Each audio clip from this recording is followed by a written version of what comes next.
Well, good evening everyone, and welcome to another look inside video. These are two Radio Shack wireless intercoms. Oh, there was still some charge in the capacitor on that one. When I flip the switch, let's try this one. No. Two Radio Shack FM wireless intercoms that I bought. Back when these things used to come in the all wood grainy look, I really desperately wanted these all set up in my house as a kid, as I suppose lots of us did. These still work. They work just fine. I can't really figure out a way to test them on camera that will not cause feedback, so I'm not going to try. What I'd like to do is have a look inside these things. I've never had a look inside one before, never owned one before, and I've always kind of assumed that it's FM through the line cord because there's no antenna. And these have, although these are white plastic, so this is a fairly late version of these things. These have been essentially unchanged since the 80s anyway. So let's have a look inside and see what we've got. I'm guessing chip, maybe some sort of coupling to the line cord, I guess. I don't know, we'll see. Are there? Yes, there are. So what I try to do with these sorts of things is just, no, that one does not. Or at least, let's get a smaller screwdriver to get these off. Well, that one doesn't. That one, not that one, and I'm thinking not this one. Okay, so only one to remove. Let's get these screws out. So, what I try to do with these videos is just to have a look at some sort of interesting bit of vintage, usually electronics, that is of interest to me, that I can acquire cheaply enough that if I bust it, I don't really care.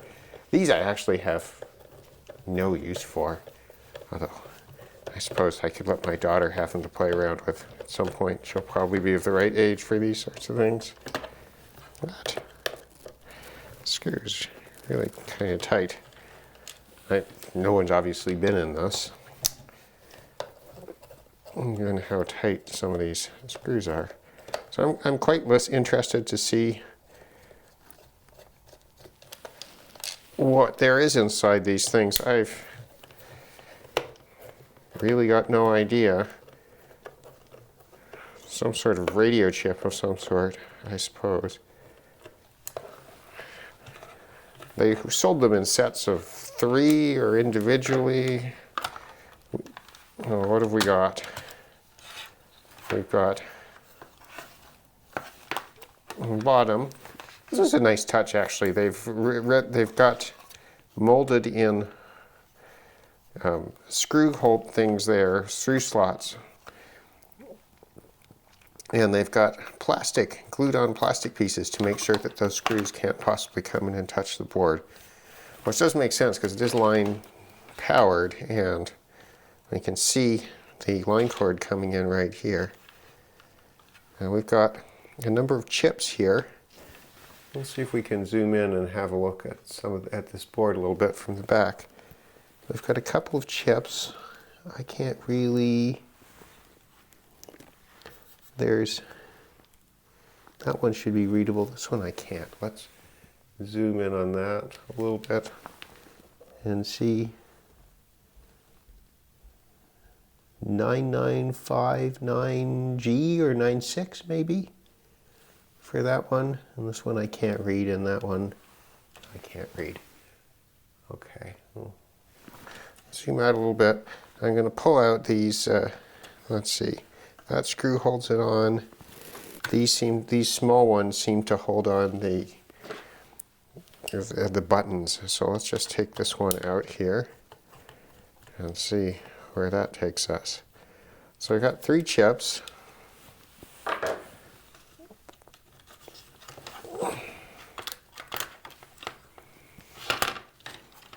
Okay, so what have we got on this side?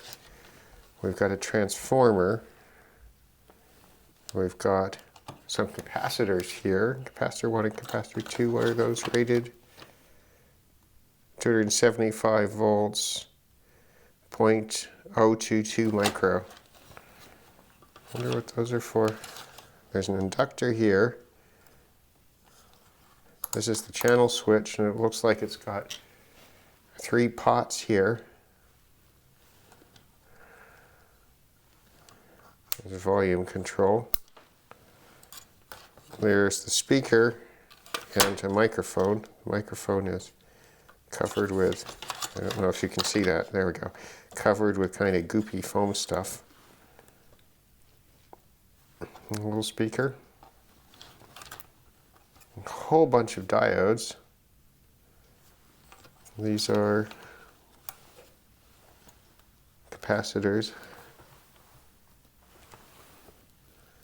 And it's only one-sided board, so there are a number of links. There's the 4 diodes from the rectifier. That's probably the smoothing capacitor for the DC. That says IC4, but this looks like, let's see if we can zoom in on this. So I'm looking at this little transistor thing. Oh, I'm not sure I can read that without a magnifying device of some sort stronger than these glasses.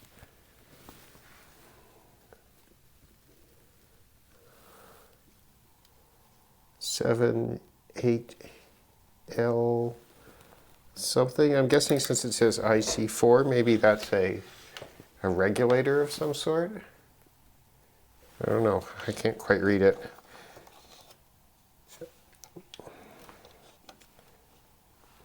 We've got, as I said, these potentiometers. There's a couple of inductors, one there and one there, couple there, couple there. Actually, there are a whole bunch of inductors on here and a whole bunch of capacitors.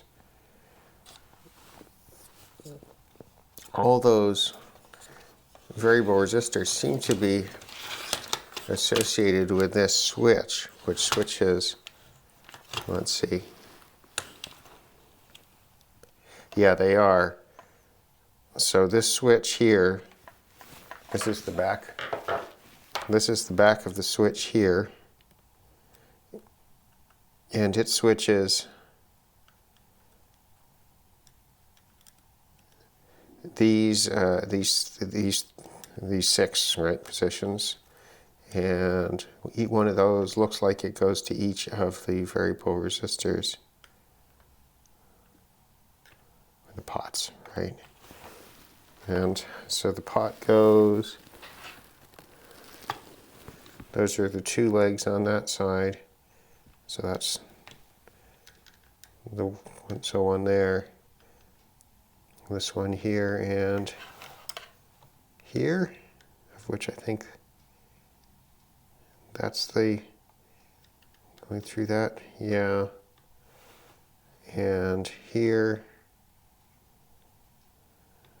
with this one here, there. Is that the other leg of it? Yeah, that one's out of alignment with the others.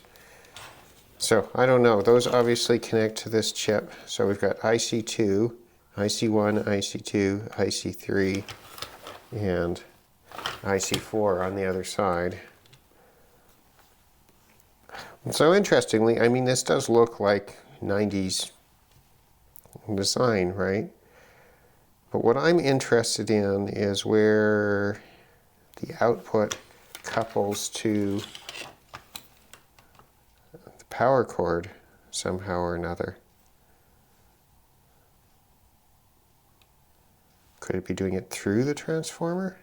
So maybe this is, so I'm just judging by the fact that we've got 2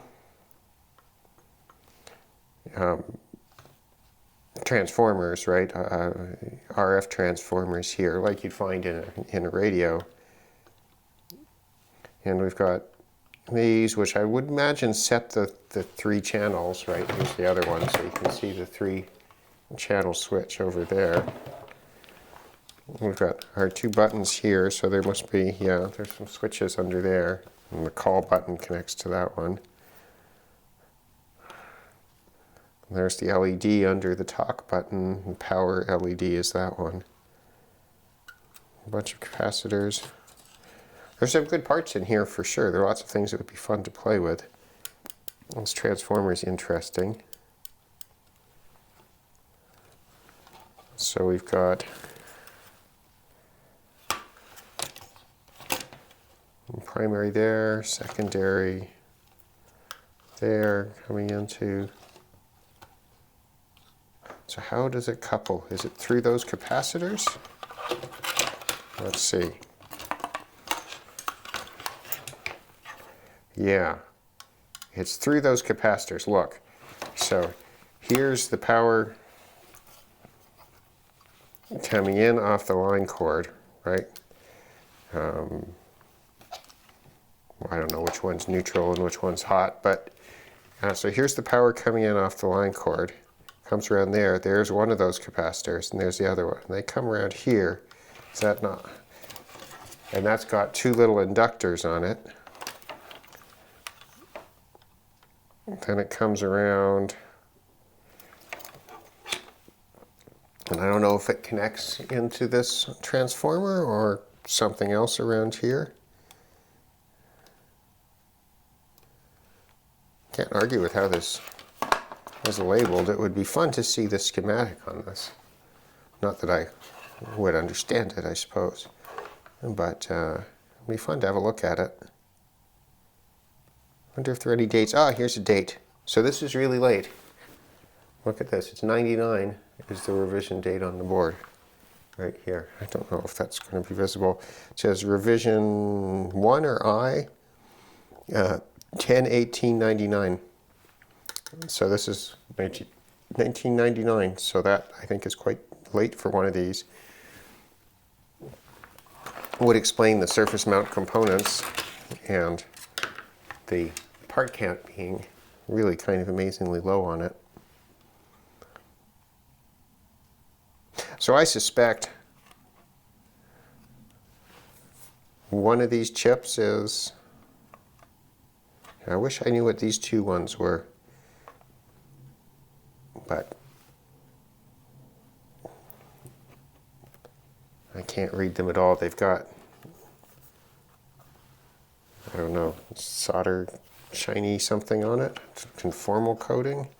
It does feel like there is some coating on some of this, or it's just left over from it being, the through-hole stuff being soldered. But yeah, it's pretty interesting. I was actually kind of expecting to find a crystal in it. I thought that if you were going to have,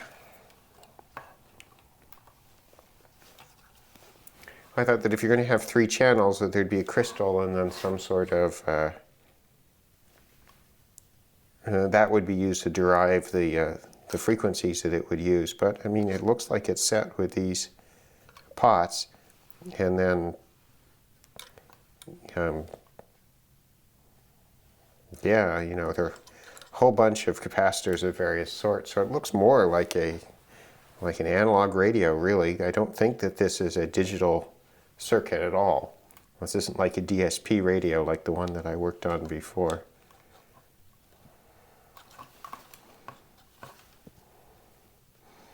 And I wonder if this transistor here, that says Q1. I wonder if that's an audio amplifier for the speaker. Hard to know. Have to do a little trace of it. But very interesting little device. It's a little later than I expected it to be. I was expecting maybe early 90s, early to mid 90s. It's really hard with this white kind of design. I've made stuff like this for so long, but this is 99, which I think is about as late as these things were probably designed. And yeah, there's, you know, a lot of neat parts. Pretty decent little speaker in here. That microphone might be of interest. And these little blue, does that mean they're safety capacitors? But probably given the use. And they're being used to couple whatever the RF stuff is to the line cord. I bet this would do a number on screwing up power line IP Ethernet. I think this would screw that up very nicely. Anyway, this has been an interesting look inside what I think is a pretty interesting gadget. And I hope you enjoyed this little quick video. I certainly enjoyed making it. And I will try to bring you more of these things as I have more things to look at. And please subscribe to the channel if you're interested in hearing more of those.